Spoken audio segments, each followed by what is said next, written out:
I was addicted to this shit in college. Apple juice? Simply Apple. Used to get that. Interesting. And Reese's Peanut Butter Puff cereal. Yeah. And chocolate milk. Those are like 3 splurge items that I would guess only once in a while. Okay. Interesting. That's so weird. I didn't ever get juice or really milk. Splurge items, did you get them all 3 at the same time? Yeah, usually.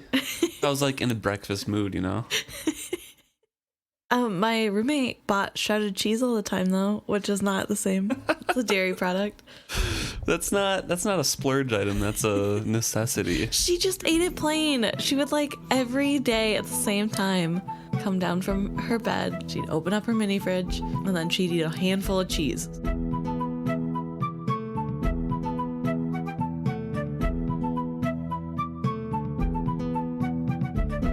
Welcome back to another episode of Is Fitz Happy? I'm Luke. And I'm Emma. We're discussing chapter 19 today, Messages. And it starts out with looking like another recap of what happened. So last chapter we had, the end of the raiding season for their ships and they sail off or whatever. And this one is Verity departing Buckkeep for his adventure and kind of detailing who went with him and the reason that they were picked and that sort of thing.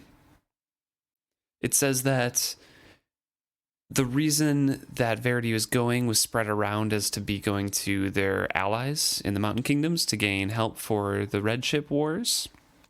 And only a few people knew the true reason to seek the Elderlings and help out. His group that he picked did know. And I think otherwise just the royal family, and that's about it. Right. And the people who went with were Hodd, Cheram, which we know those 2, and Burek. So 3 we knew.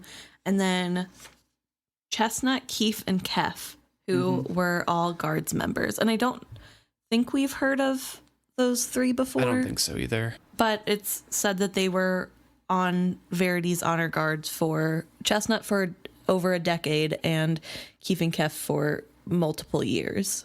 Yeah. So they're trustworthy people. Mm-hmm. Taking away Hodd from Buckkeep. Yes. As the arms master, the teacher, and everything. I guess her grasp of tactics was the best in the whole realm, and she was still very remarkable with weapons. And Burek kind of bullied his way onto the adventure. He wasn't specifically chosen, but he's like, well, you're going to need somebody who can heal these horses through the winter and heal you. And I was Kingsman to chivalry and all this stuff. So right. Which we know will not help Verity at all because chivalry has closed off Burek's ability to be a Kingsman again, but they do not know this. Yeah. I think Verity does. But I'm sure. I wonder, does he know? And if he does know, does he know the word to be able to use him? Because if he does, it's kind of a low blow. No, I don't think he would know the word. Okay. I think he would know that it happened, though. That's fair. Maybe whenever he tries, he'll be able to tell. Right, yeah, because he would just be sealed off completely and he would know. And I guess if chivalry knows how to do it, Verity probably knows how to do it. Mm-hmm. But then it's like a guessing game of passwords and like trying to hack into somebody else's laptop. Like, try patience 323. So we kind of getting into the chapter and we jump back in time before Verity leaves, right before, and he has a conversation with Fitz here. And Verity and Fitz have gotten to know each other very well in the past. In the past year and a half, especially the past summer when they've been living in each other's minds. And Verity can kind of guess Fitz's mind and just says, you think this is a fool's errand, don't you? Which I thought was very interesting and funny wording. Mm-hmm. You don't approve of this, do you? You think it's a fool's errand, he greeted me. I had to smile. Inadvertently, he had exactly stated what I thought. I'm afraid I have serious doubts, I agreed cautiously. What gave it away, Verity? My disdain for bringing Kettricken to you in the first place? Or my later laughing at you guys talking seriously about it? I don't know. And so Verity agrees that he has serious doubts as well, but again, we get into his selfishness, that he does want to do something for himself, and this is kind of the only avenue left to him. Fitz reminds him that, yes, you can skill, though. Like, you could help out in the tower, but we all know, and Verity knows and states, that that is not really a life. You know, that's not what he wants to do, and it draws him too much, and it burns him out too quickly with the help that it provides. Right. It also says that in this time, Verity and Kettricken have been getting along real well. Yes. And that Fitz has been hiding away from this through Molly, and then is feeling guilty about that because Molly's been super excited about his renewed vigor in pursuing her. Yes. And he asks, how would she feel if she knew my appetites were not entirely my own? Yes. Because that's Verity's skill kind of radiating off of him when he and Kettricken are together and influencing Fitz. Right. And I wonder if the need to be around Molly stems from what's going on through the link with Verity, or just his own. Probably need. a bit of both. I feel like that sort of emotion can be, you know, implanted into you all on its own if you don't have anything, but it's stronger if you have an answering feeling that you can compare or reconcile that feeling or emotion to. So Verity feeling lustful and love for his, probably in his eyes, newlywed wife, Right. Or at least newly recognized wife, just brings out more so the love that Fitz is feeling for Molly. Right. I don't know. But I thought I would bring it up because he specifically said he's hiding from Verity's passions through Molly, which is just bringing up, you know, the pattern that we see over and over again, that Molly isn't even a real person anymore. She's just a safe harbor for Fitz to get away from his real life. Yeah. Which is sad. And so Verity asks Fitz for a couple favors. One is to look after Kettricken, and before even he says this, Fitz agrees to them, like, I'll do whatever you ask. One is to look after Kettricken, which Fitz would have done without him asking, but I'm sure he looks after a little bit more closely since Verity does ask. Right. And the second one is having Verity inside of Fitz for as long as possible in his mind. And Fitz obviously does not want to do this. That's his privacy. Being there 24/7 is something that they really haven't done all that much. You know, they've been with each other within certain bounds for a while and long periods of time, but an extended trip for as long as possible wasn't something that they had talked about or considered before. Right. And with no set end date. Right.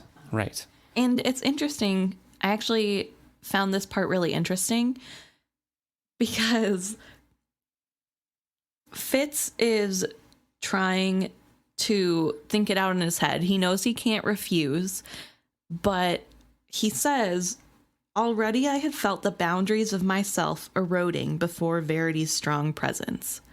So one of his drawbacks is that his sense of self is beginning to go away. Yeah. And I found that really interesting and something I definitely didn't catch the first time round. And I'm just wondering, do you think Verity's personality is being, I don't know how to, like, superimposed onto Fitz, and that a lot of who he becomes is what he took from Verity? Maybe it's not even a taking so much as a sharing, but the way Fitz talks about how he's losing his sense of self, and some similarities I saw this chapter specifically after having that thought between Verity and Kettricken's relationship and Molly and Fitz's relationship. I just wonder if some parts of him and his attitudes are more Verity than himself. I don't know if they're more Verity than himself, but they're definitely influenced, I think. But I also think this thought particularly is really brought up and in Fitz's mind because of the past week of where Verity and Kettricken are influencing his nighttime activities with Molly. Right. And there's a couple moments in this chapter where he mentions, I felt like myself without Verity in the castle again. And we don't really get those comments or that something is wrong before this previous week. Right. So I feel like it's mostly related to that renewed, vigor for life that Verity is feeling, where he's not so detached from everything. And since he's been skilling so long, he is super connected and doesn't have those boundaries really anymore. So he just kind of throws all of his emotions and feelings everywhere. And with him experiencing new things and not having those secure boundaries, Fitz is getting overwhelmed by that. So I feel like it could have been happening for the whole summer. Barely, but like a little bit. Right. But I feel like it's very exacerbated by the past week. And that's more what Fitz is talking about. Right. That's fair. I guess I just saw it as like kind of when you mix paint colors of like Fitz's soul is one color and Verity's is another. It's just and bleeding a little bit. Yeah, there's bleeding. And even when Verity is gone, something probably sticks. We know skill is such a weird thing that seems to have some sort of residue. I mean, you live forever in the skill river, so clearly there is residue that can be left over somewhere. So I just wonder how much of that can be left over in a person. Yeah, I mean, definitely possible. Especially because Fitz is used in a way that I don't think many people are, probably for ethical reasons. At least as often. Right. Or as in a short amount of time as Fitz has had to endure. Right. Yeah, definitely possible. Fitz, of course, questions why he needs to do this if he has coteries, and I don't know why Fitz even brought the coteries up, because once again, Verity just like laughs him off, like, plus there's other things I want to keep private. Right. And Fitz is like, oh yeah, you want to know, how Kettricken's doing, but also what Regal's up to, what's happening around the castle, things, little details that seem insignificant, but keep Verity's rule secure. True. As the king in waiting. Right. And I wonder if Robin Hobb used this as a excuse to bring up coteries because we haven't heard about them for a couple chapters. So we have to be reminded, hey, there's coteries in the background, remember. Right. But either way. Verity kind of brushes it off, and Fitz agrees to have Verity ride along with him in his head. And he has to tell himself, maybe not tell, but remind himself that this is for duty to the king, not from his own want to be near skill. Which was also a very interesting thing that I found reading it through. And Verity kind of answers his unspoken comment about that and saying, knowing well that this is how it begins. And I got that to mean that Verity knew Fitz was worried about being addicted to the skill and wasting away like Verity was. Right. And Verity is seeing like this could very well be like your gateway into being addicted. So, and I think interesting dynamic. I know. And I think because of that, that's why Verity says, I'll be as inconspicuous as possible. I will be so small you won't even notice me. And maybe he thinks that makes it less of a skill pull, which maybe it does. I don't know how it works, but it seems like if you're there anyway. I think that plus Verity's recognition that Fitz needs privacy as a person too.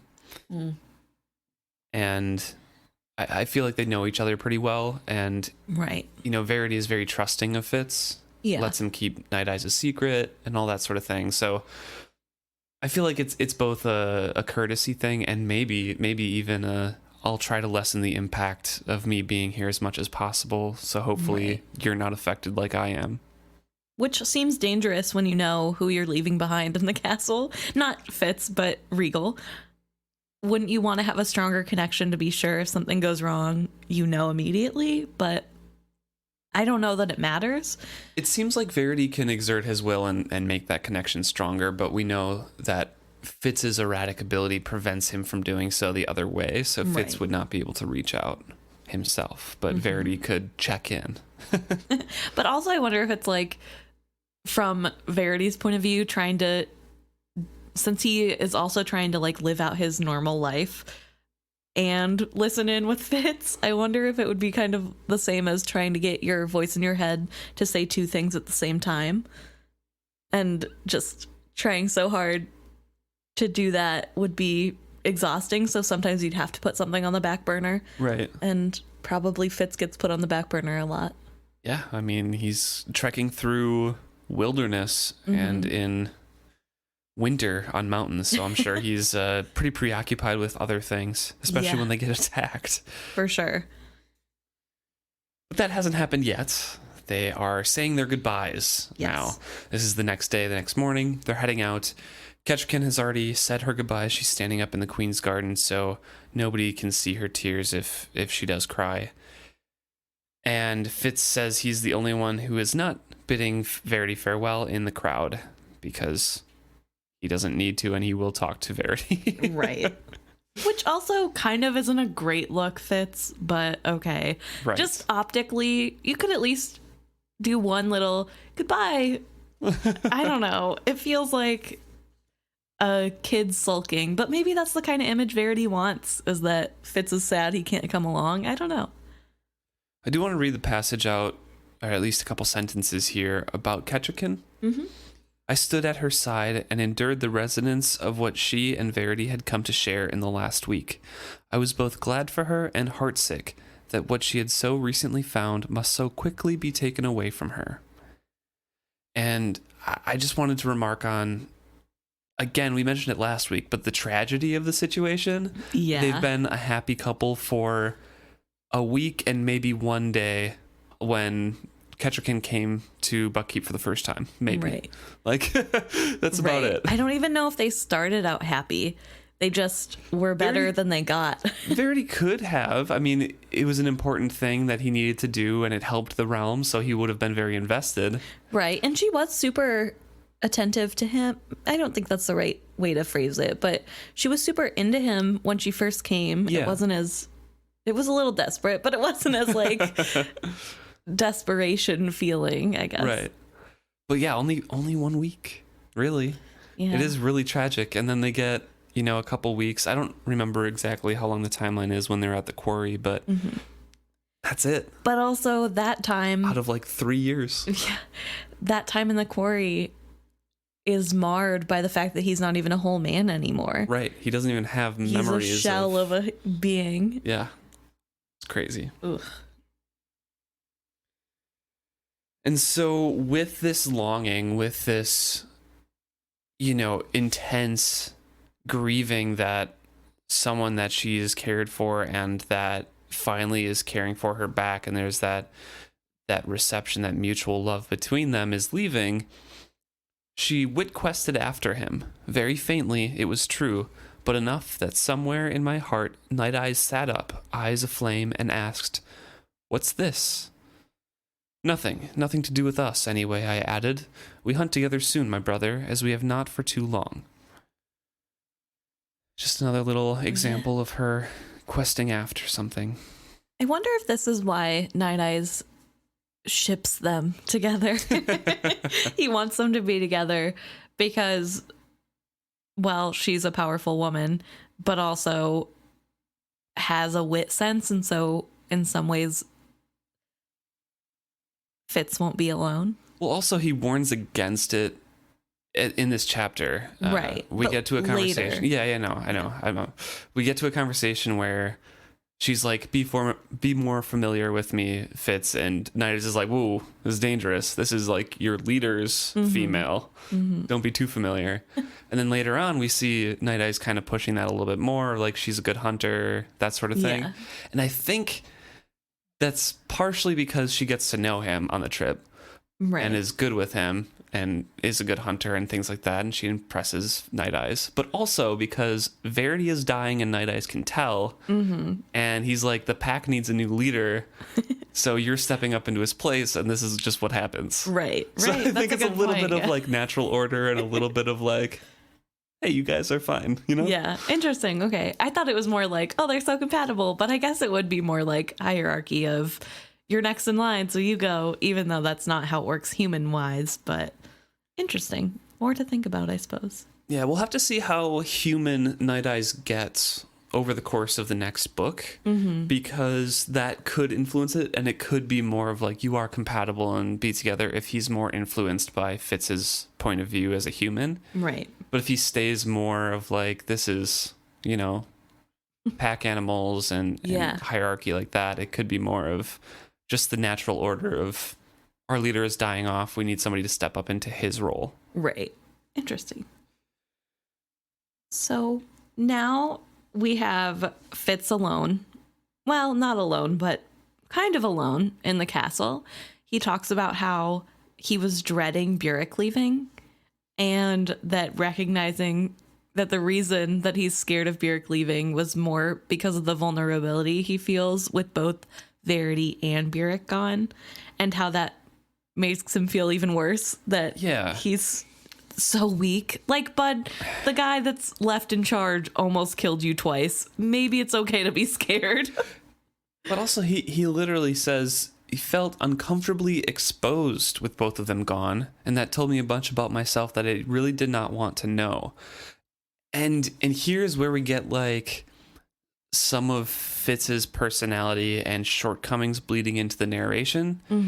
Because yes, it could be about being exposed to Regal and those people were protecting him. But also the feeling behind that is like, oh, I'm so mad that I feel exposed with them gone, because they were protecting me, and I hate that I had to be protected, and I should stand up. Right. Like, Fitz, it's okay to be sad that they're gone and have people that are there to help you. It's not something that you should not like about yourself because you need someone to help you once in a while. Right. Also, you're still a child. Right. And they're your parental figures. So I think it's okay. It's just it's an interesting glimpse into his character if you read between the lines there of, you know, he feels bad for accepting help, and that continues throughout the whole series because he is stunted emotionally. Anyone that really like helps him was never present, you know? True. Like, he didn't get that help. Right.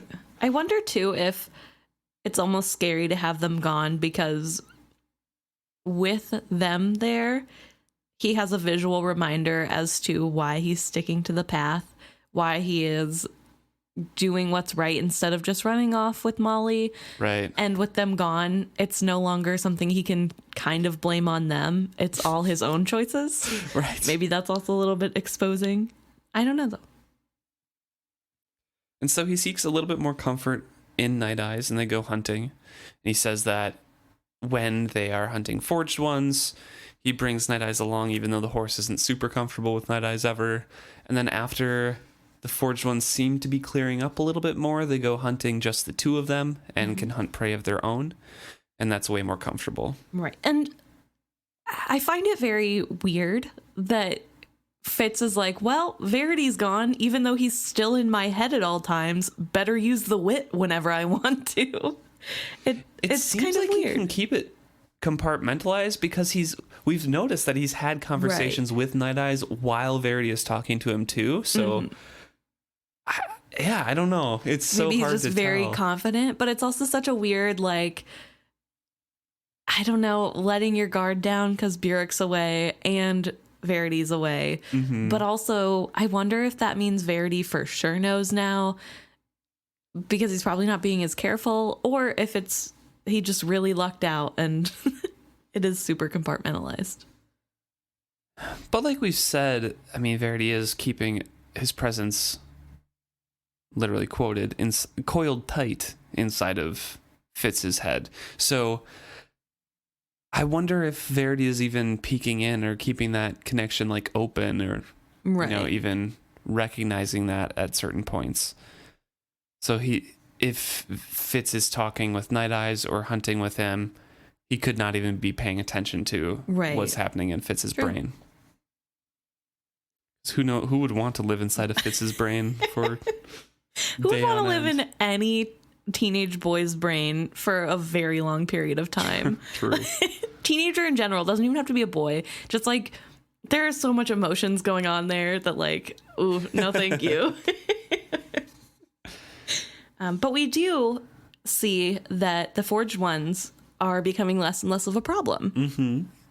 Mm-hmm. It's just a quick mention, but we know as second or third or fourth time readers that the reason is they're attracted to the skill power of Verity. Mm-hmm. Fitz does not know that, though.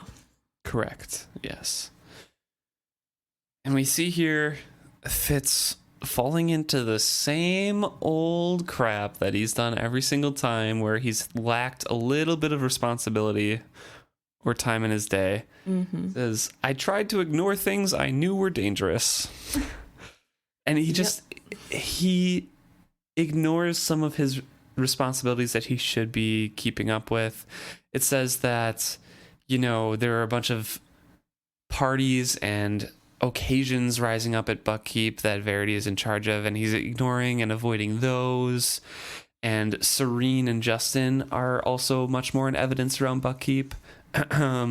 in shrewd training starting now, I think. And he avoids those, and like he's just avoiding these things that are warning signs because it's much more simple. Right. And he doesn't like this job. He doesn't, as much as he has duty and a sense of duty, he seems to not feel that same sense of duty when there aren't eyes watching him. And it's just really interesting and telling that if left to his own devices, Fitz really would probably just become a country bumpkin. He doesn't care. And even at the detriment of his relatives and people he does care about becoming in danger, it still isn't enough to make him think, maybe before the problem starts, I should watch to stop it early. Right. He's like, I'll just deal with it when it happens. And it's not a great look for an assassin. And he remarks on what is happening as time passes from Verity's departure from Buckkeep. And it says, Verity had not been gone more than 2 days before I heard rumors that the true purpose of his quest was to seek the Elderlings. I could not blame these on Regal. Those Verity had hand-chosen had known of their true mission. Burek had ferreted it out for himself. If he could, so could another, and noise it about. But when I overheard two pantry boys laughing about King Wisdom's folly and Prince Verity's myth, I suspected the ridicule was Regal's doing. So he remarks that Verity's skilling had made him too much of a recluse, and that he was just seen as, a mumbling, raving, staring off into space kind of madman who is chasing after a fairy tale. Right. And I kind of agree with his reasoning that Regal would spread around the ridicule, but I mean, it's kind of an open secret if people can figure out that it's the Elderlings. I don't know that Regal would have had to say the real reason. Everybody knows the story of the Elderlings, and I'm sure they can guess where they are about. Yeah.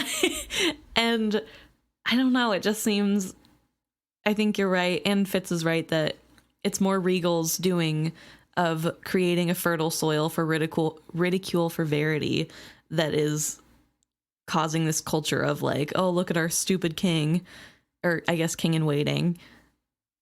And it's really frustrating to watch. Also because this is years in the making. This isn't necessarily even anything Regal has to do right at this moment. It's just all of the groundwork he's been laying. Mm-hmm. And it is kind of on Verity for not ever making appearances a priority. Even though I know that skilling is hard and he was really worn out, he still has a duty as a ruler to appear strong and to make appearances. And instead of doing that, he pulled a Fitz and left the hard stuff for Regal, which meant Regal gets to make it super easy for mean rumors to go around about him. Right. So it's sad, but not super surprising. Mm-hmm. Fitz continues on with his meandering in his mind the narration here of what is happening and catching up with all the different players in the Buckkeep royal court of intrigue here, saying that Shrewd and Kettricken are not coming down to the gatherings that Regal is hosting more and more often, that it is spending more and more money, and pretty much the only person that Fitz has to complain about that to is Chade, and Chade is only shaking his head and not really commenting too much on it, and that he has become more closed-mouthed as of late, and Fitz feels like he's keeping a secret and he's doing secret experiments in his room and cleaning up after those little experiments and little potion-making things, so Fitz doesn't really know what's going on. Right. He also touches on how he thinks the secret is directly something to do with himself. And that's why Chade is being so quiet, but then admits that he's been keeping secrets from Chade, so maybe that's what it is. And I wonder if a little bit of it is that Chade is frustrated with Fitz for not doing his job. He's not going to these parties and telling Chade or reporting or whatever, which Chade is probably sitting in the walls for every party and watching, but he can't mingle or go around and see. I don't know. It's just, I'm sure it's a little bit of anger at Fitz for not doing his job. Well, also, I'm pretty sure him doing these, like, quote unquote cooking, as they say in the book, and the experiments are him making the teas for Shrewd. Yeah. Because he admits later that those things that Shrewd has been taking to keep him, sedated and stuff, is what Chade is giving him. Right. That's, yeah. He probably wouldn't want to tell Fitz that the king is that bad. Right. Or is frustrated that Fitz doesn't know himself because hey, remember the first time that Chade left and you let everybody come out of the nooks and crannies to try to kill the king? I'm sorry, are you just going to keep letting that happen, or? I think that is part of his plan, actually, because they discussed things that could happen now that, Fitz let it get that bad, of let them overextend themselves and then cut off the head of the snake, that sort of thing. And I think that's what Chade's kind of doing, because he's not taking action against Regal for having all these parties and spending coin, even though they literally said that they couldn't spare any expense for Verity's trip and all this stuff, and Chade's just kind of keeping quiet. I think that is his plan, of just like, let things get passive, let them do what they have, minimize damages as much as possible, but we have to try to stop it somehow, and we can't really do that until they make mistakes. Yeah, I don't know. It's just frustrating, and I feel bad for Chade because Fitz is a little incompetent in the assassin position. I feel bad for Fitz because he's a child, shouldn't have to be trained as an assassin, but like from Chade's point of view. Maybe not the assassin position, but definitely the spy position. Right. Yeah, of like knowing what's going on. Fitz probably doesn't even know half the gossip anymore. Right. I do want to note that Chade is described again, and Fitz says that he's getting older, and he was Shrewd's elder half-brother, bastard as I was, and despite his stiffness, he still seemed the younger of the two. So I do want to say that, again, in this book, it says that he was older than Shrewd. Yes.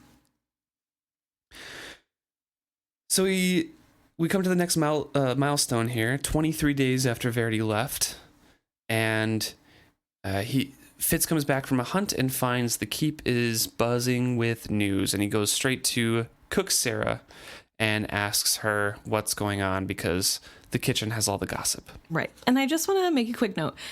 Have we ever heard that Cook's name is Sarah? I think it's just been remarked as Cook before this. I found that so interesting that all of a sudden it's Sarah. Oh, by the way, she has a name, but she just goes by Cook.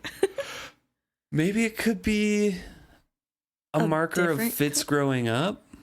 Maybe. Of just being like, being more of an adult and saying like, oh, I'll call her by her name now instead of just Cook. Right. As like an 8-year-old boy that I've called her forever. Although, hear me out. There are people named Taller Man in this world. True. So maybe her name really was Cook. I don't know. Tallest man. And she gives the gossip that's going around the castle as there is another raid up at Ferry. Mm-hmm. And this is in Burns, in the Duchy of Burns, all the way to the north, very isolated. And that a rider came in, switching horses all the way down through different towns, wouldn't stop until he passed along his message that they had been raided. And that's 5 days away. Yep. That is 5 days away of solid riding. And this is the first that Buckkeep has been hearing of it. Yeah. Which is bad because they have 3 systems in place that are supposed to be able to catch things before it gets this bad. Coteries, the ships, and lighting fires for the watchtowers. Yes. And I think, do they mention pigeons? Yes, also pigeons. So 4, but 3 because the ships aren't there, but we don't know that yet. Yes. And I think the ship isn't there, but the ship should have been patrolling there because Verity sent it up there on the ship crew's request. Yep. And so Fitz is going through all these, like, why didn't all of this happen? Why is this the first that we're hearing of? And Cook lowered her voice even more, gave the doe she was needing a meaningful thump. Boy said the signal fires were lit at Ferry and at Icetown. He says the birds were sent to Gaul. The rescue ship never came. And Fitz is like, why didn't we know? Mm-hmm. And he feels a stirring of concern from Verity. And Fitz remarks here that it was too faint and that the skill bond was fading, just when I wished it was strong. Which we know it doesn't, it could be fading, but it's not ever really broken or faded. Right. It's always there. Yes. He then asks what's the response? What's happened? Did Regal sent out Rurisk? I wish I could have been here to catch it. And Cook is laughing like, well, you can go down to the docks and catch it because it's not being sent out at all. So with a funny line here, you know I've no tongue for gossip, Fitz, but what was whispered was that Prince Regal did know of it. When the boy came in, oh, the prince was so kind, so full of sympathy as to make the ladies' hearts melt.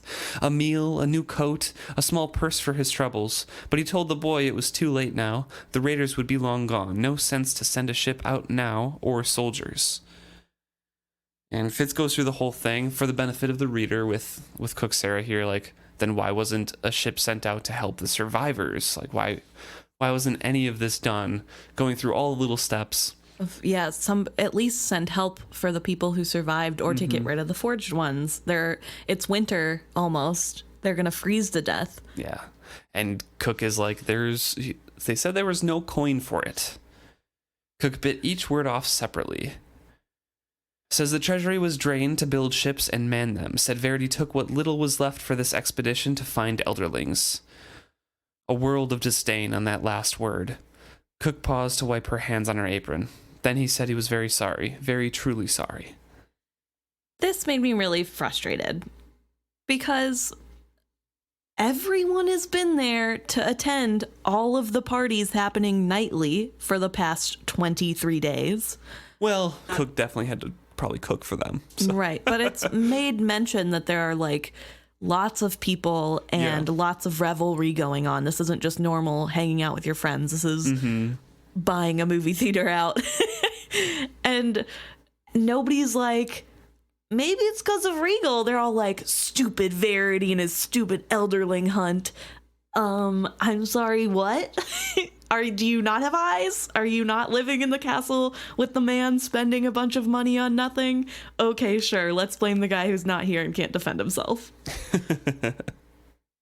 And I get that's the point, but... Disinformation campaign working pretty well. But how? Does nobody have a brain? It's like, how do you not have the eyeballs and wherewithal to understand clearly this is fake? And maybe I'm being unfair because I have all of the pieces and they do not. Regal's been working on this for the whole summer. Always saying that the money's low, the money's tight, all of these ships, like, we can't do this, like, all of that. He's probably been spreading this, like, forever. Yeah, but it's like... He's still throwing parties and buying new clothes, and nobody's putting that into like, hey, how come you can afford to do that, but apparently can't afford to help anybody else? You know, it just, it feels like one of those things that you should be able to work out for yourself. I don't know. I'm not there and uninformed, so. Like a man in a daze, I left the kitchen and went to Verity's study. Outside the study, I paused, groping. One clear glimpse of Verity's intent. In the back of a drawer, I would find an antique emerald necklace, the stones set in gold. It had been his mother's mother's. It would be enough to hire men and buy grain to send with them. I pushed open the study door and halted. So Verity forces Fitz to move to his study to find this pendant, this gem, and sell it to send aid to Fairy, because we know Verity is a good man, and he is able to send his will to Fitz, even though their connection is faint. And he realizes as he goes in, seeing it with his eyes and with Verity's eyes, through Verity's mind, that Verity's study has been gone through, and they've searched things. It's not necessarily,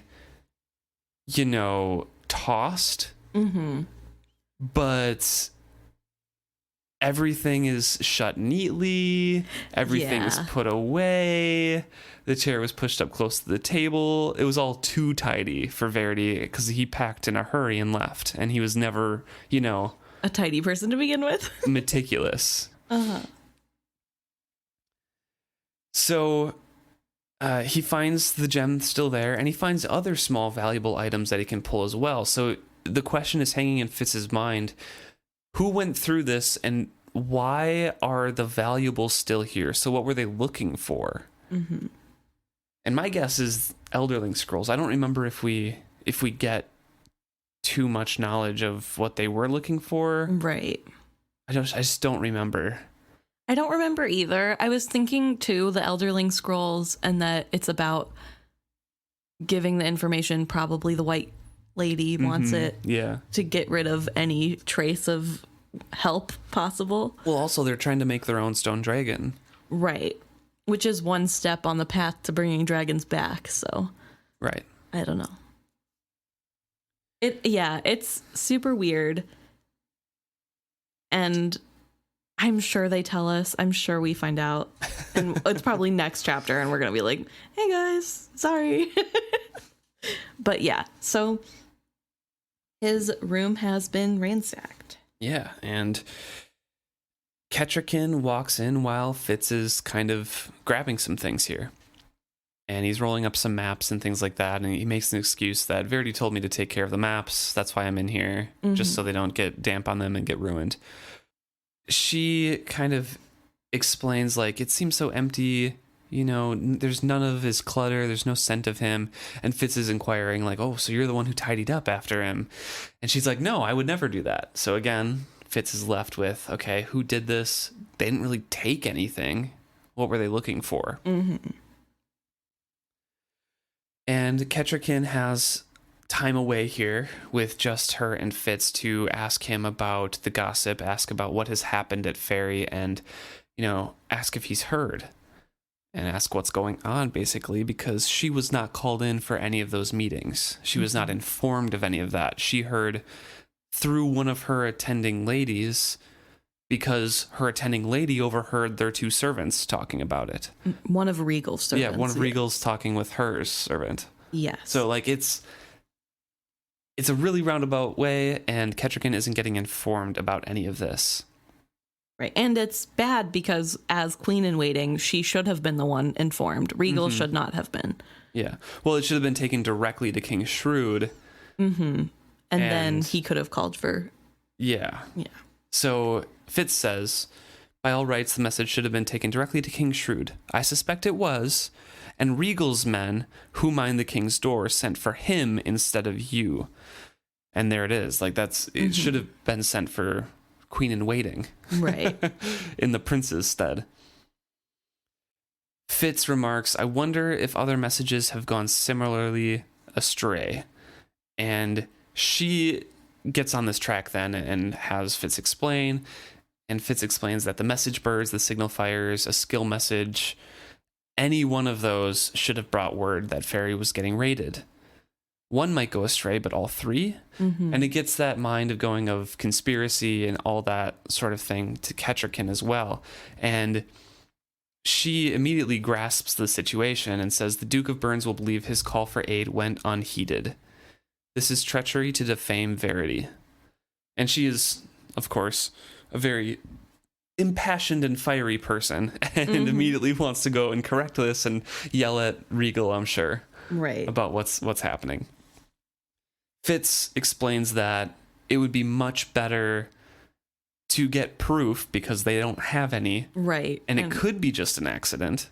And it's her word against his. Yes. She's a foreigner and married to the king people don't like as much. And Regal has had time to amass a following.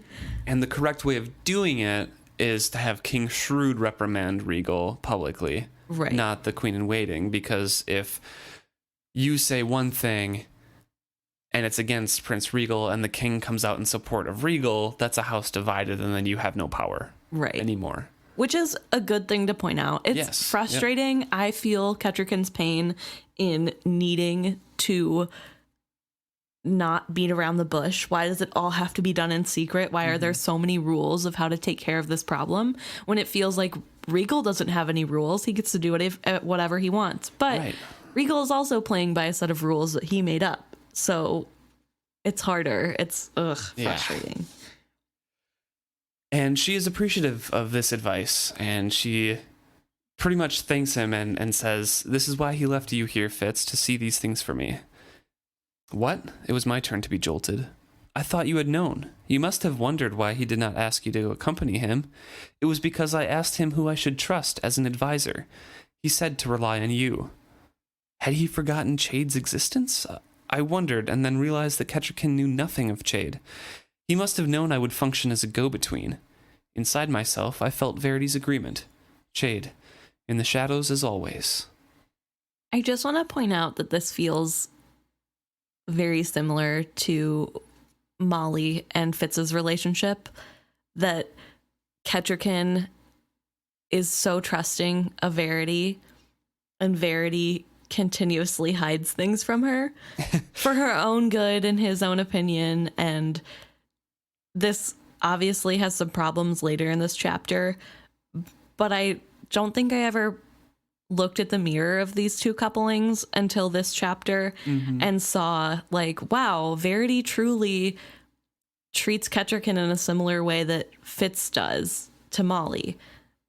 There are secrets that need to be kept from her. Even though she is supposed to be the queen, she should be helping rule.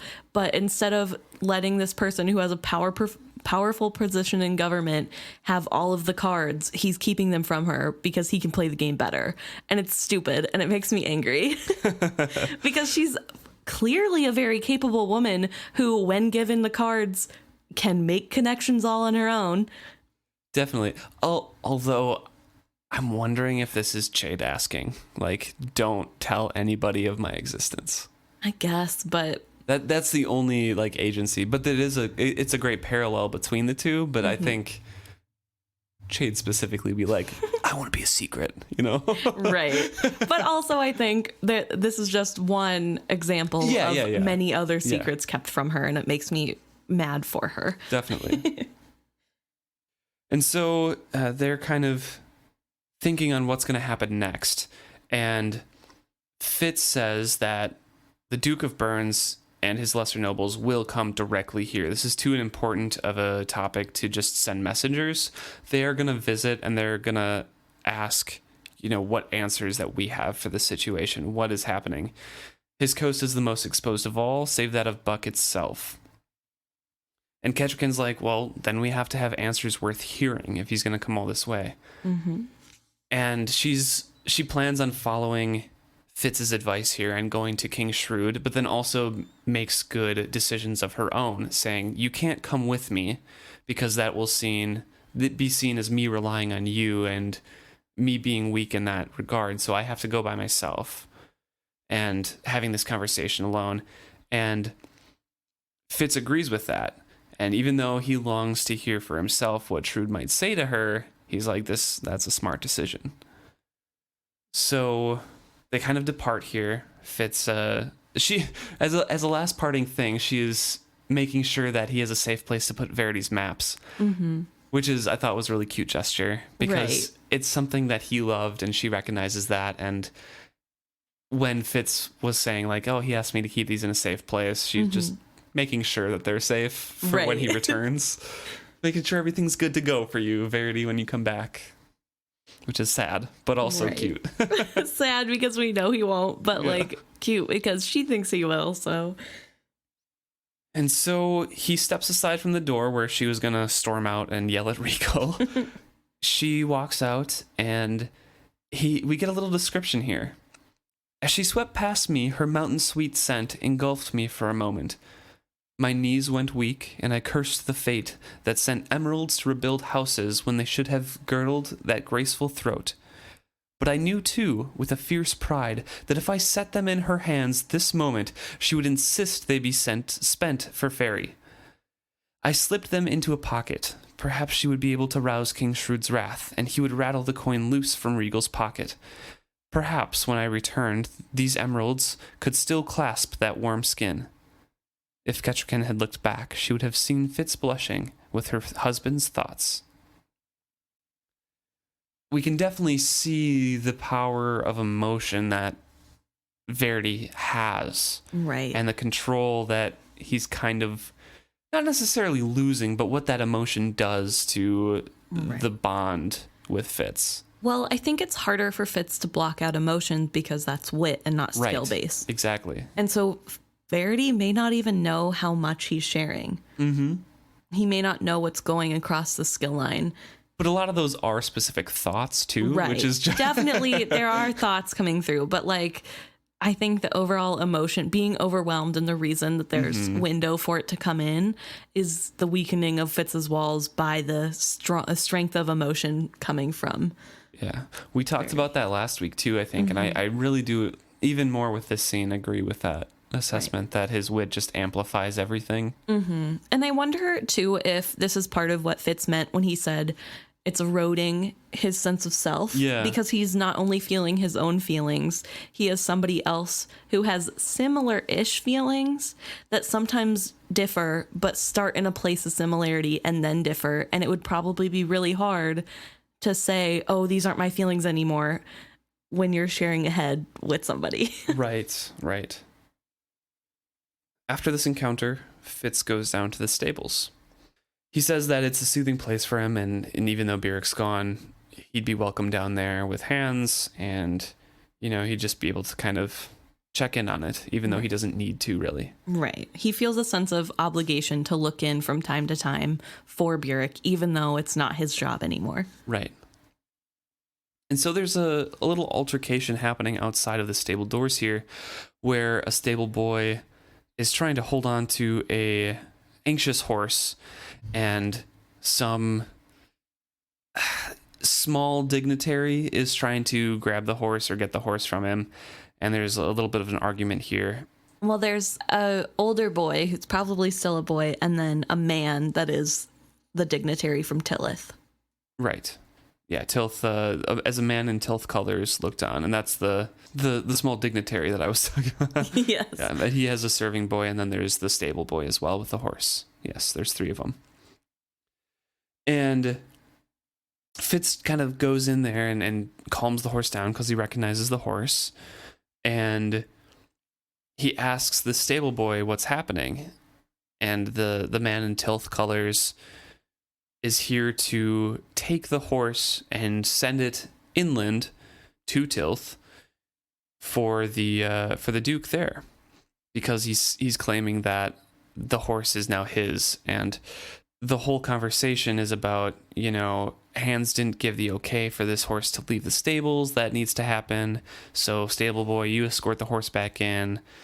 Hands comes out and they talk with the man, and the man's like, no, this is our horse. And Hands and Fitz are like, no, I saw this horse birthed here in Buckkeep. Like, this is our horse. You can't just, you know, take a horse and claim it.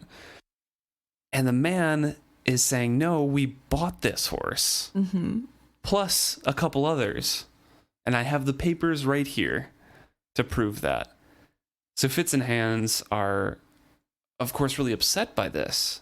And he hands over the papers, and the papers look good except for the fact that only Regal has signed them.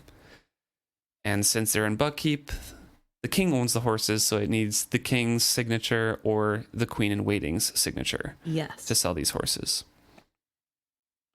And so the man goes back and gets sent off, kind of, mad about it, but agreeing that he'll bring back the proper papers. Well, the man tries to argue by saying, well, everybody knows the king isn't all there, and the queen is a foreigner, so really, Prince Regal is the king. And well, he doesn't finish. He doesn't finish what he's about to say. Prince Regal is king. Before Fitz points out that he is king in waiting, to say any less would be treason. No, to say he's a prince. Oh, say any less or more is treason. Right. Yes. And then says that he will not take it as offense because nothing was said this time, letting him know that it is treason to what you're saying, regardless of if you're Regal's man or not. And the king is still alive. He is still kicking. Whether or not he's competent at his job does not matter, because next in line is Kettricken. Not even a pompous man like Lance deserved to die for just parroting what his master had no doubt spoken aloud. Just basically implied that he could die for treason if you said anything else. Yes. Which is nice of Fitz, in a way, to save a man's life. Right. But also, it poses the bigger problem of this Prince is getting Regal, spoken about. Yes. And Prince Regal was confident enough in his own signature being the only one there that he sent somebody down without even trying to fake his dad's signature. Right. And so the man files off to get the correct papers and come back. And Hans asks Fitz, like, what do I do? Like, I've just been left this stable. It's only been 20 some days since Byrrc left, and already all these horses are getting sold off.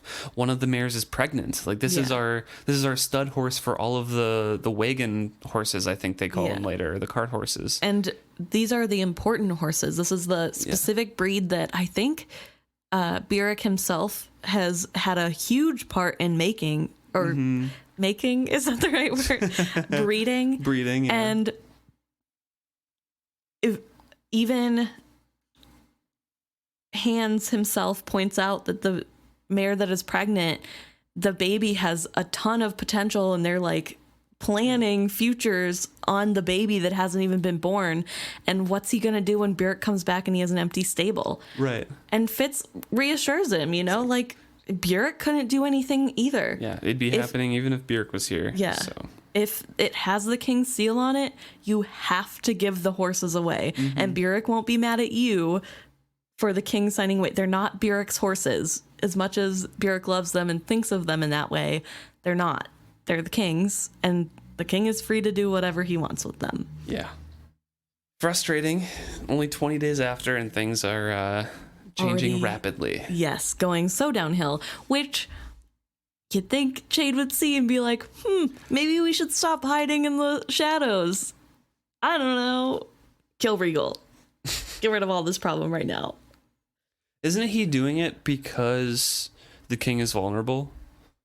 Like, and he wants Shrewd protected, because if he makes any moves, like, Regal could just basically kill Shrewd and then step in. But if he kills Regal, who cares? I don't know. Yeah, he's still not going to kill Regal, though. Come on, he could. He could. He would only do it with Shrewd's direction, I guess. But you'd think he'd be able to see the harm he's doing. I suppose maybe in Shade's mind, even with all the horrible decisions, Regal is still a prince and in line for the throne, so he has no choice but to let it. But I really wish the 6 duchies. Really wish that there wasn't such a strong sense of loyalty to a family instead of what's right, Yeah. I don't know. And Fitz walks away, frustrated, obviously, and hoping to talk with Verity about this, but he can't reach out and connect because his skill is very unpredictable. And he again laments the fact that he had the skill, and he's cursing Galen that he had burned it out of me and left me with but this unpredictable form of it. And I kind of wanted to remark on that really quick, because it again just is shifting blame. Yes, Galen did things to him that harmed him mentally, but he didn't burn the skill away from Fitz. That's No. Fitz's PTSD. That's his Right. actual, mental scarring of what happened. It's his own barriers, his own walls. He can skill just as strongly as anybody, Yeah. stronger than most people. It's just his mind protecting himself. Right. And if he were to do exercises, it would probably get better, but he refuses. And I understand because he's gone through a severe trauma and it would be really hard without a medical professional helping you to be able to work through these things. I certainly don't think Verity is licensed. So Or even a master in the skill. Right. And Verity didn't have time, really. Right. So I think it's hard because it is frustrating to see there are things he could have been doing that he just didn't. But at the same time, he is someone who went through something so horrible. Of course, he's not able to just get back into routine. It's Right.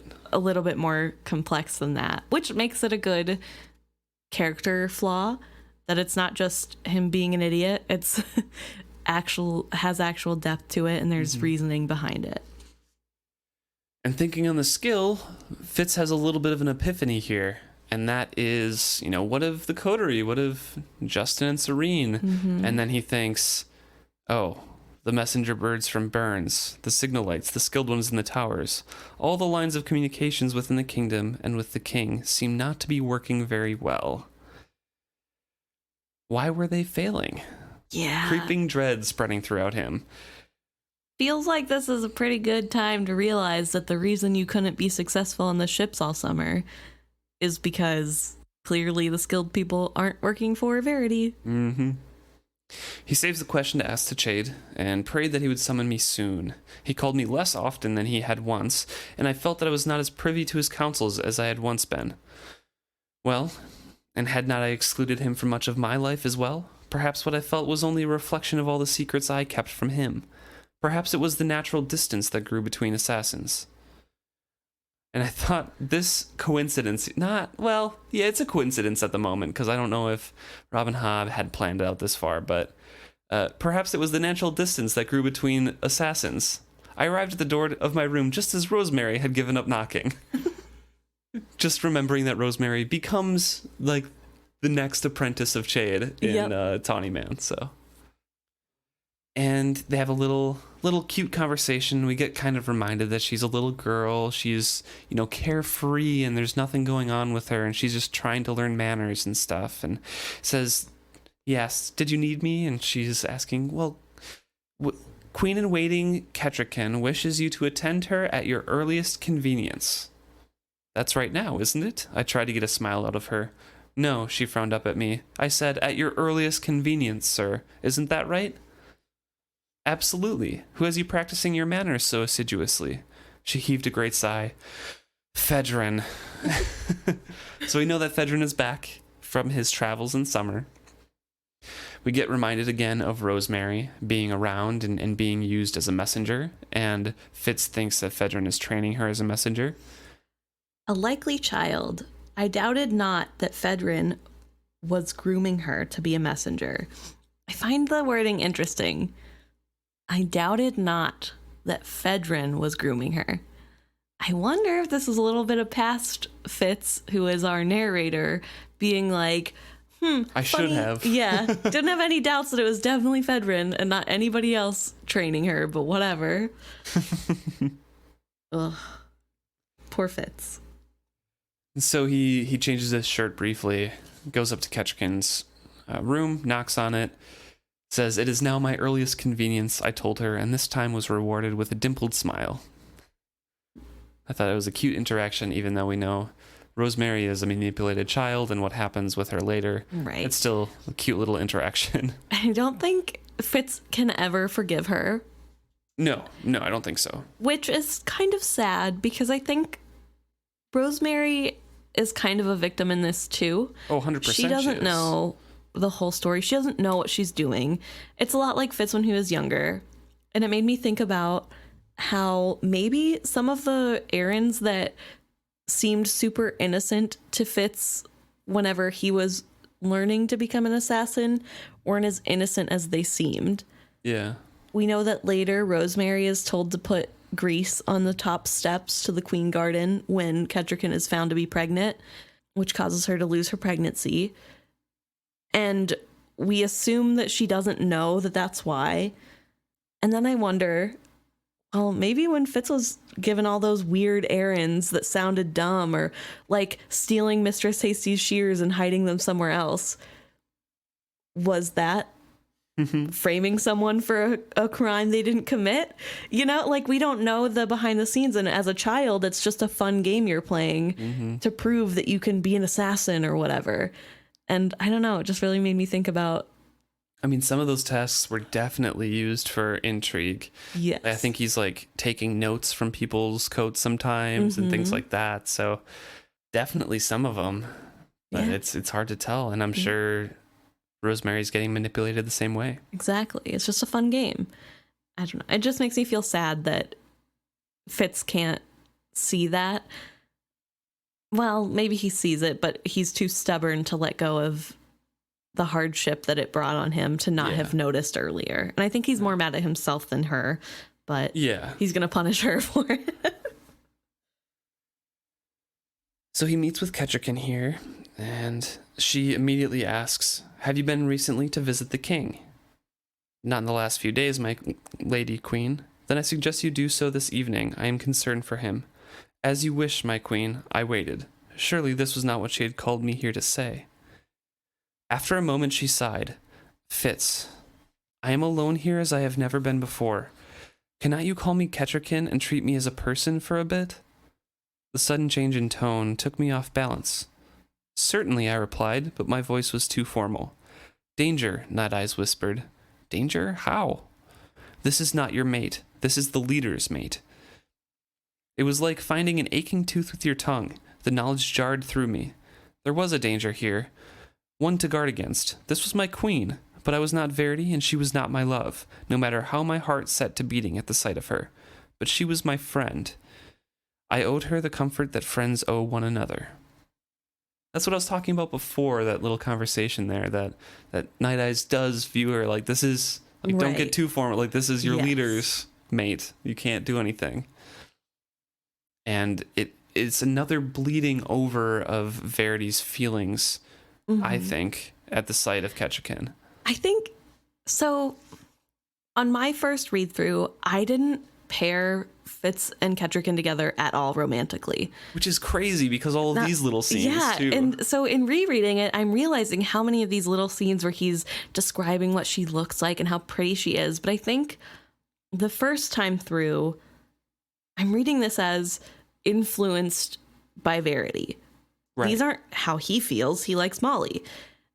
And I think it's more complex than that. And as I've said before on this podcast, you can have feelings for more than one person at a time. Just because you love someone doesn't mean that you don't have eyes. And other people just immediately stop becoming attractive. But I think it's really interesting that I never picked up on maybe it was his own feelings. And maybe this is what I'm talking about when I said how much of Verity's bleeding over is staying, how much color is stained forever. And maybe his lingering feelings for Kettricken that he holds with him his whole life, similar in the way he holds his feelings for Molly, are there because of Verity. Could be, but they were there before Verity had ever seen her. There were hints of him thinking she was cute before. But I wonder if the almost hardening of feelings, that's not quite what I'm trying to say, but the solidifying of feelings of she's beautiful and I clearly have some sort of feelings for her, but she's not mine, so I'm locking that away somewhere. I wonder if they're so much stronger because of Verity. Yeah, I think so. I think it like they wouldn't have grown. I think it relates back to our first conversation of this chapter, and where I mentioned how I think if Fitz was feeling the same thing as Verity's and his emotion comes across, it's just amplified. Right. And I think that's the case in here, how normally he's commenting on, oh, she looks so pretty. She takes my breath away when she was dressing up and things like that. And now it's like my heart was beating so fast when I looked at her, and it's just like a simple meeting kind of thing. But I think it's just amplified. But those other examples are all with Verity in his head. I think this is the first time we see it really in this much detail without Verity there. Verity's still technically there, but like not looking through his eyes and not actively making comments to Fitz. You know what I mean? Sure. I don't know. So she explains what she did. She went to see the king and asked directly why I had not been summoned when the rider came in. He seemed puzzled by my question, but before he could even begin an answer, Regal came in. He had come in haste, I could tell, as if someone had run to tell him I was there, and he had immediately dropped everything to come. He made it impossible for me to speak to the king. Instead, he insisted on explaining it all to me. He claimed that the rider had been brought directly to the king's chamber, and that he had encountered the messenger as he came to visit his father. He had sent the boy to rest while he talked with the king, and that together they had decided that nothing could be done now. Then Shrewd had sent him to announce that to the boy and the gathered nobles, and to explain to them that the state of the treasury. According to Regal, we were very near the brink of ruin, and every penny must be watched. Byrne must look out for Byrne's own, he told me. And when I asked if Byrne's own were not Six Duchies folk, he told me that Byrne had always stood more or less on its own. It was not rational, he said, to expect that Buck could guard a coast so far to the north of us, and so long. Fitz, did you know that the near islands had already been ceded to the raiders? And, of course, Fitz doesn't know, and he's incredulous at this. And she, again, explains that that Verity had decided before he left that there was no real hope of keeping them safe, and that he called back the ship the Constance. He claims that Verity skilled to Carrad and the coterie members on the ship to order the ship back home for repairs. Right. And this is all from Regal's. Yes. Regal is saying all this. Regal's saying all this to Kettricken. That ship was refitted just after harvest, and then she was sent out to keep the coast between Seal Bay and the Gulls, and to be ready should the near islands call for her. It is what her master asked for, more time to practice seamanship in winter's waters. Verity would not leave that stretch of coast unwatched. If the raiders establish a stronghold on near islands, we shall never be free of them. They can raid winter and summer alike from there. And Kettricken says that Regal claims that they've already done, and that he says our only hope now is to treat with them. Her blue eyes searched my face. She's looking for the confirmation that this was knowledge done behind her back, and Fitz is just incredulous and reassures her that no, Verity has never done any of this. He would only fight them with a sword. Like, there's no way he would want to make a treaty with them at this point. Well, she says specifically, this is not then a secret kept from me, lest it distress me. Regal implied as much, that Verity would keep these things secret from me, as beyond my understanding. And this plays to Verity keeping things from her all of the time. She wouldn't even begin to think this was true if he would just talk to her. And this is the same with how I feel about Molly, and how I think it's justified that she doesn't trust Fitz about Verity, and that she doesn't, or not Verity, Regal, and she doesn't understand what he's telling her, and that she doesn't fully trust him, because there's no reason to. They both lie and keep things from them for the greater good, without letting the people involved decide what the greater good is. Well, in Verity's case, not really lies so much, purposely exclude her from all conversations regarding anything important. Which sets up a pattern that is easy to manipulate later on by Regal. And definitely. It's just so frustrating. And I just want to point out the similarities when I see them like this between Kettricken and Molly, because I think Kettricken gets a lot less heat for not being as trusting as Verity as Molly gets for not being trusting of Fitz. And so it's kind of like my little make people more sympathetic to Molly as a character plight. But it is a little bit of we have a foil here of two couples that are similar, and yet different because there is some sort of trust between Verity and Kettricken. It's new, though, and fragile, and that's why this is brought up. Right, but... And it has such a depth of emotion from Kettricken. Right, but Molly doesn't have a Fitz in her corner to tell her... Right. Yeah, you can trust him on this thing. Right. So I think that's a lot of the downfall, but also Fitz is a lot more secretive and willing to lie, so... And so Fitz promises Kettricken that he's going to get to the bottom of this. He's going to figure out what is going on and why these decisions were made, and he'll do it secretly and carefully. I do want to ask, do you think the taking of Near Islands is directly Regal working with Kebble, Robred? Yes. Okay. And that's partially because this whole raid had to be orchestrated and known ahead of time, because it was 3 red ships that came and did this. They had to plan to not send any messages further, or to stop messages that were being sent. Right. They had to plan when to do this.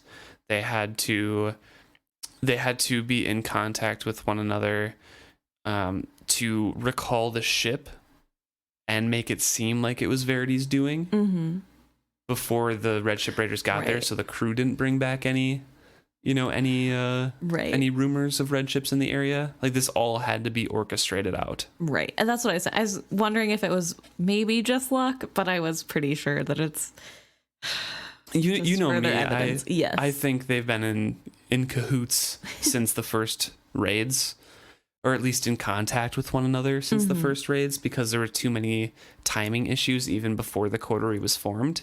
Right. So I think I think they've definitely been planning. Do you think to keep the dragons from ever having a chance of returning, they have to destroy the Buckkeep line, and they know that Regal will do that all on his own, and that's why the White Lady is constantly teaming up with him and trying to get him in a position of power? Yeah, I think so. I think it's a couple different things that the Fool has seen and said, like, as long as the Farseer has an heir, that Farseer line will continue, and then there's hope for the future kind of thing. And with Regal being there, that automatically takes out Fitz because he hates Fitz. That automatically takes out Verity because he hates Verity, and Verity's a block in the way of being the king. And I think that's just an accomplice that they can use to remove other pieces. Right. But technically, Regal is a Farseer. So does that mean he's barren and they know it? Because I'm sure he gets around. Or does that mean that he'll be dead before it matters? They could probably kill him before it matters. Fair.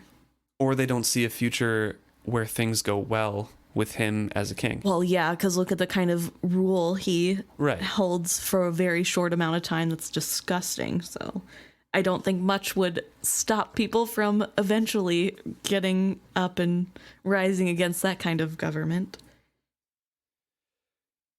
So Fitz agrees to pursue this, and they're talking about all of this and all this happening, and Fitz saying, like, you know me, I can take care of these things, and you know my skills. And Kettricken explains a little bit more about the state that the king is in. He says, the king denied none of this, but neither did he seem to follow all that Regal said. He was like a child, listening to his elders converse, nodding, but understanding little. She glanced down fondly at Rosemary at her feet, which I thought was very interesting. And that's probably true. Rosemary is understanding very little of this, but she can probably repeat all of what was said back to Regal. Right. But also, I wonder if it's an even more subtle nod. Maybe not. Maybe I'm looking too far into this. But that the king, somewhere in his mind, is able to understand what's going on, but he's so drugged up and just being attacked so much by the skill that it comes across as though he's a child just nodding along. Oh, now something's sticking in my mind, and I don't know if it's true. But is the king faking a little bit with the stuff that Chade's giving him? I don't remember. I kind of feel like maybe that's true because before man. he's dead, I can't feel like he remember. and Fitz have a real good conversation. Yeah, I know. Me too. Oh, now it's gonna He's bother like me. playing it up a little bit. Yeah. Ooh, he could. I don't know. It's So gonna maybe it bother me is. now. Maybe this is a little hint that he's not as dolt-ish as he seems. Right. Just as Rosemary is not as innocent as she appears to be. Exactly. And so they end that conversation with Fitz's promise to get to the bottom of it, to talk to the king, and Kettricken to have answers for Burns, for Duke Burns, before he arrives. Right. My big question, in Verity's logic of giving Fitz these a gem to sell, where would Fitz have gotten the money? He could have, he could easily say something like, Verity left me a note if there's dire need to sell this gem. Like, that's Fair. That's literally something he could just say That's and would be true. accepted. I guess. But I was thinking, like, if he just comes out and has, like, a bag of money, they're going to be like, sorry, where did you get that? I guess he does have his own, like, wages from the ships, but I doubt that's as much as what a gem costs. Right, yeah. Especially if it outfits several men plus, like, grain to send to a village. Right. But This must be a nice emerald with a nice gold setting. Well, And it's been in the Verity just kind family. of tossed it into a junk drawer. Yeah, right. Well, it was wrapped in cloth, so. But it's also like a family heirloom. It's probably more precious to him than he's letting on, but it's sad that he has to give away something from his definitely. mother. It's his grandmother's. Maybe it's less sentimental to him because he knew less of his mom. It seems like he has like fewer memories than Chivalry would have. He's younger. So maybe it's more of like the person who was my mom that I barely remember had value to this, so I'm going to keep it. It's probably one of the few things he has from his grandmother. True. And then passed through his mother to him. So, True. Yeah, I don't know. It's accelerating now. We said last week was kind of the start of the main plot I know. of this book, but now everything's kind of spiraling out of control within 20 some days. I'm just going to continue to get angrier and angrier at all the events that I know like are going to happen that are getting placed into motion here that I can't do anything. This must be what Fool feels like whenever Fitz chooses the wrong path and he's like, I so clearly laid out for you. All you had to do was decipher my 3 couplets and a couple riddles, and that's it. That is not that much to ask. And then you just have to sit there knowing what's going to happen. Yeah, I do not envy the Fool. Well, things are accelerating. I'm excited to read more on the intrigue that's coming up here and more of the heartbreak. If you guys have anything to say to us, please let us know. Reach out to us, email us directly, message us on Facebook, Twitter, Instagram, any of those good things. isfitzhappy@gmail.com or isfitzhappy is our username. And let us know what you're thinking.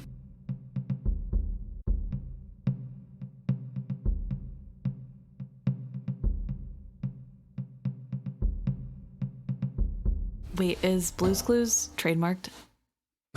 Probably. It's email time. Please don't sue me, Steve. Actually, I don't even think it's Steve anymore because Steve left when I was he's growing up. So anyway, it's email time. So this week we had a couple of comments sent in to us that we figured we'd share because we know you guys love it. So and we figured we'd start with a Facebook comment from Nathan, who commented about one of our more recent episodes. I should have looked up which one this was before starting this. It's whichever one Fitz remarks that Molly is living more in the moment and not worrying about the future anymore and not commenting on, their future babies or when they get married. Right. That's so pretty recent. It might even have been last episode. No, not quite last. The one before. I think it was 2 episodes ago. Yeah. So we're talking about Molly here, and they pointed out that Night Eyes also takes each day as what's happening today. We're not going to worry about the future. We have to live in today, which is something Molly has started doing. And they pose the question, is this something she does because she and Fitz are so linked? Or was she like this originally, and that, in part, is what attracted Fitz to her? Or is this just a bad time and how she deals with it in a completely understandable way? And I wanted to say that I don't think this has anything to do with, like, Fitz and Night Eyes and Molly all sharing some weird wit bond thing. Yeah, I don't think so either. Yeah, I just think that's too many pieces of movement. And also we know, and Fitz remarks, that she has no wit. Right. She has no capability of feeling this. They're linked in an emotional way because they love each other, but I don't think that's enough to pick up on that sort of like right. And life-changing outlook. And now that I'm thinking about this is kind of off topic, but I wonder if a witted person falling in love with a non-witted person looks like an animal's bond with someone who isn't witted. You know how like you can tell that an animal has bonded to somebody, but that doesn't mean that the person has bonded back. Like, I don't know. Not that I don't know. Not that if you love somebody, they're gonna love you like a pet, but I don't know, just interesting semantics that I just thought of. But I do think that this is probably a quality that Fitz is drawn to. I think he appreciates people who live in the moment because he is not really allowed to do that in a lot of his life. He seems to try really hard, not really take into account too much of the future, but he dwells so much in the past as well. Yes. And what has happened to him, that someone who can just take pleasure where they're at is very attractive to him. Right. And who is, secure in themselves is very attractive to him. It's attractive to everybody if somebody is secure in who they are and what they want and what they're doing. Right, definitely. And Molly wasn't always just a live in the moment kind of person. She was, like teasing him about when they would get married and thinking about owning her own chandlery in the future. And she has these hopes and dreams. She just doesn't mention it anymore. Right. And so that part, I think, is the recent part is more her coping with something. Right. In an understandable way. That's fair. But I do think she has always been pragmatic. She has always been secure in who she is, where she is at the present, and lives in those and takes joy in those little moments in the present, and that does attract Fitz. Fair, yeah. No, I definitely think you're right, that this probably did stem from some sort of response to something happening out of her control, which is sad and probably stems from the life she's lived up until this point. I mean, also having your love, who you think you're going to marry, saying like, oh yeah, I'm promised by the king to marry this other person, but we're not going to do it because don't worry, we've been engaged for like 3 months and I haven't said anything, but I don't think anything of her. So I think it's understandable, her way of coping with that. Yes. But I also do think it's a little bit of the second thing that Nathan said here, that live in the moment kind of outlook on life is something that does attract Fitz because of his traumas in the past, because he has to worry about the future and has all of these responsibilities, and he wants to escape and go into someone's life and just occupy their space for a while to escape from his. Yeah. Not healthy, but when is Fitz's actions? When True. When are Fitz's, yeah. So thank you, Nathan, for bringing that up. It was an interesting quandary. We would also like to shout out a good pup that we saw. Yes. Thank you. Thank you, Grace, for sending pictures of Luna to us. What a good pup. Great pup. Beautiful pup. Appreciate it. We always love getting good pup pics. Yes. Or cats or dogs well, dogs are pups. Rabbits, I don't know, birds. Yeah. Other animals. I know animals. I've gone to kindergarten. So thank you for that. We really enjoyed that. I think one last thing we do want to shout out is that Assassin's Quest Illustrated Edition is coming out very soon. It's available for pre-order right now, and we've retweeted a tweet from the artist that has been working with Robin Hobb. I just want to say that we're both very excited about it. Yes. Because you can order it through, I think Robin Hobb links it somewhere, but you can get it personalized by her and have her sign it and stuff. So it's really cool. Yeah, it's like University Books or something like that, around where she lives. She has like a deal with them. So. Well, I follow her Facebook page where she posted a version of the post that we retweeted that is animated a little bit. It's like pulsing. So the picture, if you haven't seen it, is, I believe, Fitz with a skill hand, or maybe it's Verity. It's Verity. Okay. It's the scene where Verity touches the stone dragon and scales seem to ripple at his passing over the stone dragon.